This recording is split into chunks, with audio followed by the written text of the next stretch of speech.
On va parler à un duo de curieux qui s'imprègnent de la vie locale, des expériences authentiques. Michel Deguise qui est au téléphone, Martin Généreux. Bonjour. Bonjour. Alors, co-réalisateur du film de voyage, on reprend nos rendez-vous de films de voyage. Ça nous fait toujours rêver. Alors, un film de voyage qui s'appelle Sicile et Sardaigne. On va en jaser avec les deux co-réalisateurs. C'est un film qui avait été déjà présenté le 3 janvier dernier au cinéma Figaro d'Amqui. Par contre, il y a une représentation ce soir, le 7 janvier. On a Cinéma Lido les 18 et 21 janvier. Ça vous laissera le temps de vous préparer, peut-être même faire vos valises. Moi, je vous conseille peut-être de faire vos valises et aller au cinéma avec vos valises. Parce que vous allez avoir envie de partir. Ça changerait de la température de la neige et du blanc. On vous amène dans du bleu, dans des volcans, dans des couleurs. Oh, tellement. Ben oui, après la rudesse, j'appelle ça de la rudesse des grands froids qu'on a connus au Québec dernièrement. Là, on s'en vient avec une petite brise chaleureuse et des beaux plans d'eau turquoise. Ça nous fait vraiment rêver. On serait au 7e ciel. Vous êtes à votre 7e film déjà. Ça va bien, vos productions et vos voyages. Déjà, 7e film, effectivement. Là, oui. Ça va très, très, très, très vite. Dont 3 en Italie, du nord au sud. Et là, on est... En fait, ça va être le 4e. C'est le 4e, c'est ça. Hein? L'Italie du nord, la Toscane à la côte amalfitaine, l'Italie du sud et la Sicile et la Sardaigne. Sicile et Sardaigne, les îles. Et puis là, on rentre tranquillement dans cet univers-là. Ce que j'aime beaucoup, parce qu'on s'est déjà jasé, j'ai déjà vu ce que vous avez fait, et puis il y a quelque chose qui s'installe, je trouve, parce que c'est un territoire que vous connaissez de plus en plus. Et d'ailleurs, Michel parle très bien la langue et se débrouille très, très bien. Mais il y a quelque chose de plus que Mais c'est facile avec les Italiens. Même si on parle pas la langue, on parle avec les mains puis les sourires. Alors, ça fonctionne toujours. Oui, peut-être que vous avez des atomes crochus avec ces peuples. Mais ce qu'on sent, c'est que vous êtes vraiment comme bien imprégné de ces voyages-là. J'ai beaucoup aimé le mot, et je commence avec ça, le slow travel. C'est quelque chose qui m'a fait ça a comme résumé un peu l'ambiance, le ton de ce film-là. Parce que peut-être dans les premiers voyages, on est un petit peu plus en effervescence, on est un petit peu plus occupé à tout découvrir. Et là, on vous sent vraiment, là, on vit avec vous cette douceur-là, vraiment. Ah, ben c'est gentil.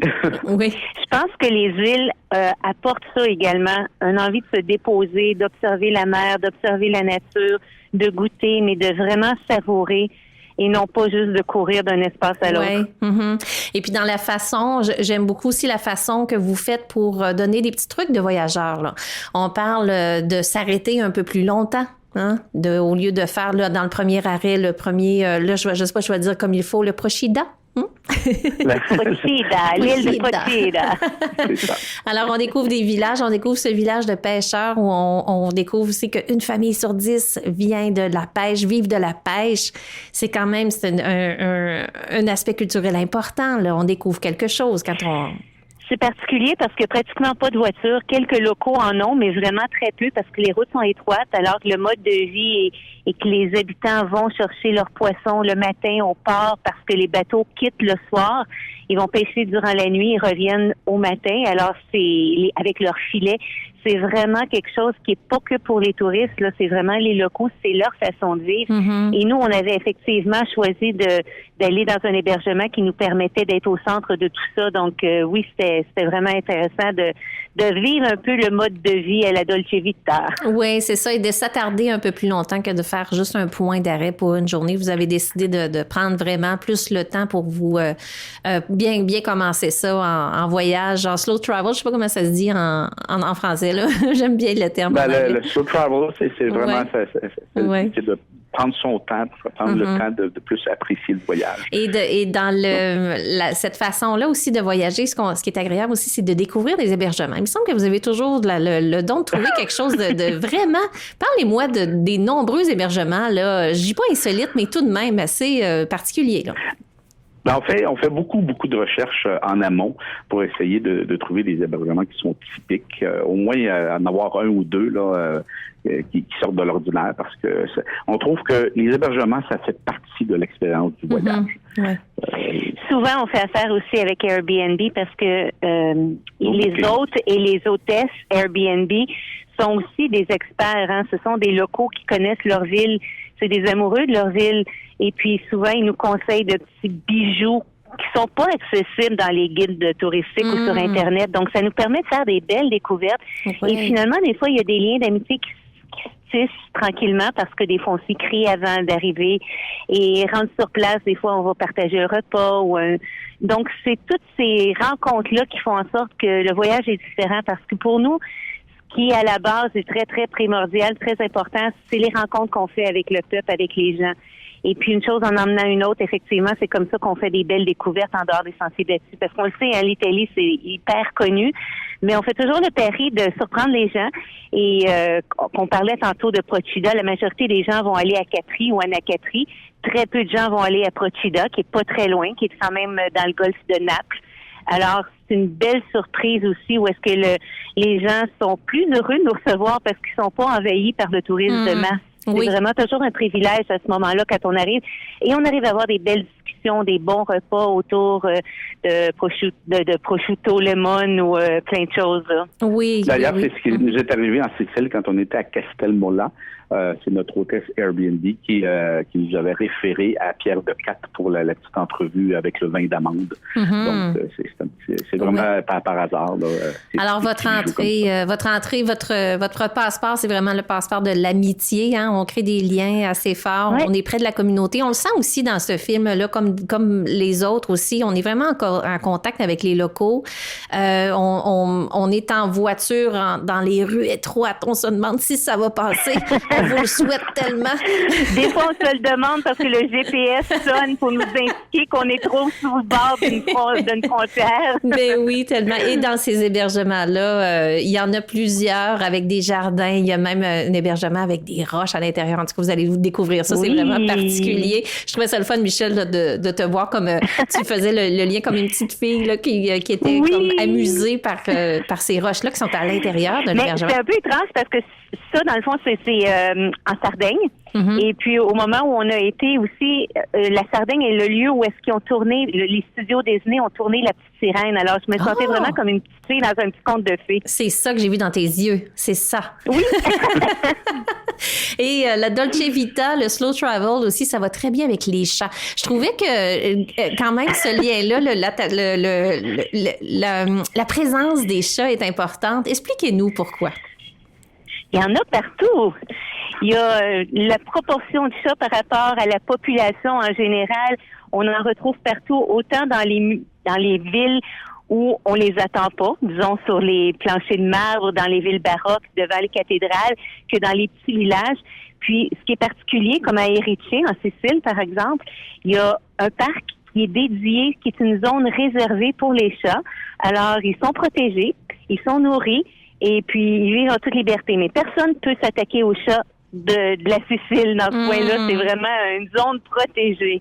Ça, c'est bien pour les voyageurs qui quittent peut-être les chats à la maison et puis qui retrouvent ce petit animal bien attachant parce que... on va être honnête, on a 3 chats à la maison puis un petit chien. Donc, effectivement, quand on voyage puis qu'on en retrouve, ça nous fait plaisir. Ça nous nourrit. C'est pour ça, Martin, qu'on te voit te faire quelques amis durant ce film-là. Oui, effectivement. Oui. Vous avez vécu quand même des choses intéressantes, des choses qui m'ont un peu plus émue du côté traditionnel parce que il y a un côté qui est très, très fort de transmission, de chant, de costumes traditionnels, de danse. Il y a des rendez-vous importants. Parlez-moi de ce côté-là. Les chants polyphoniques. En fait, c'est quand on a fait nos recherches, c'était très difficile d'entrer en contact avec des Sardes parce qu'ils ont un dialecte quand même assez différent.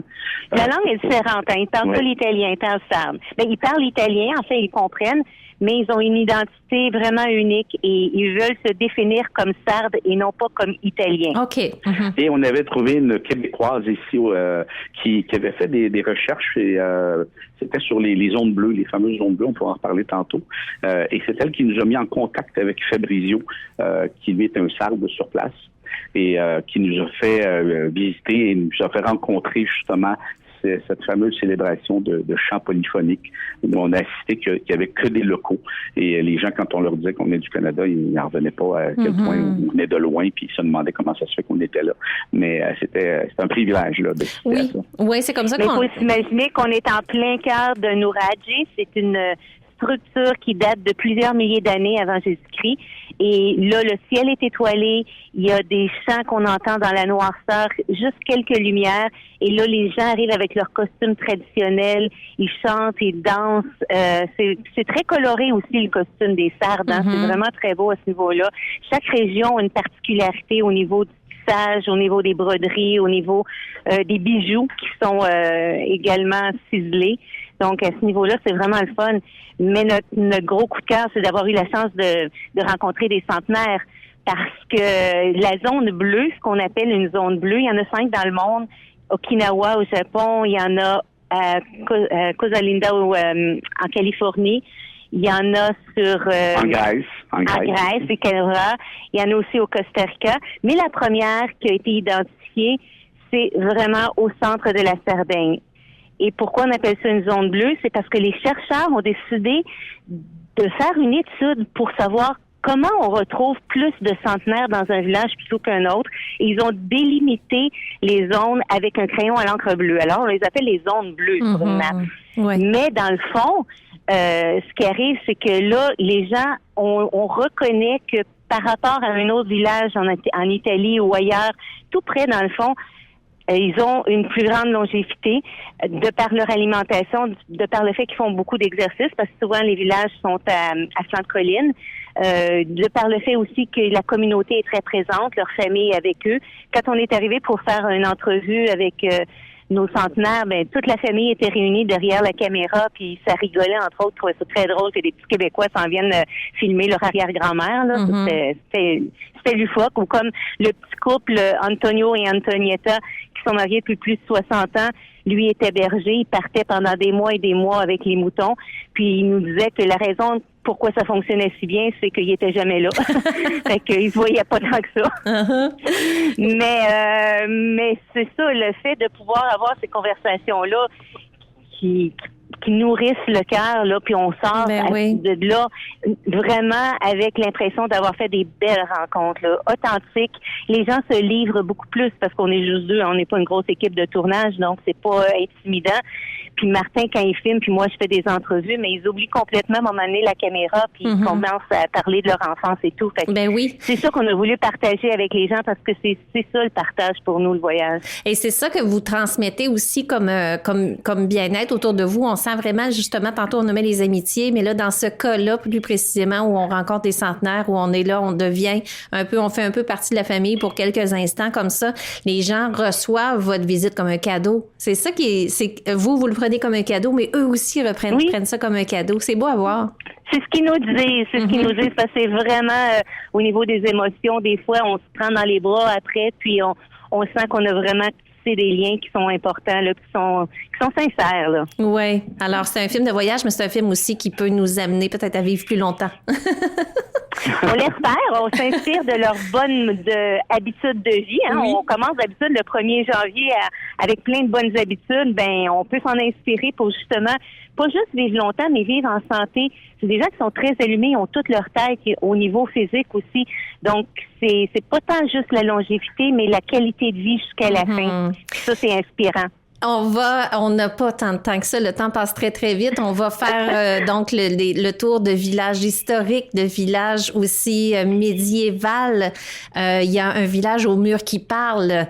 Faut aller voir ça. On a des vestiges antiques du 5e siècle avant Jésus-Christ. On a des feux de forêt. On a des surprises. Il y a des volcans. C'est un film à rebondissement, mais c'est toujours dans un esprit avec beaucoup de douceur, beaucoup de contemplation, beaucoup de beaux couchers de soleil et vraiment le plaisir de vivre. Merci beaucoup. On va se quitter là-dessus. On va inviter les gens à aller voir votre film. D'ailleurs, ce soir, le 7 janvier, au cinéma Figaro d'Amqui. Demain, au cinéma Lido Rimouski, les 18 et 21 janvier prochains. Michel et Martin, merci beaucoup. Et puis, bonne année 2026. Merci. Merci beaucoup, Liliane. Oui, et bonne année de voyage. Bye-bye. Merci, ciao. Bye-bye.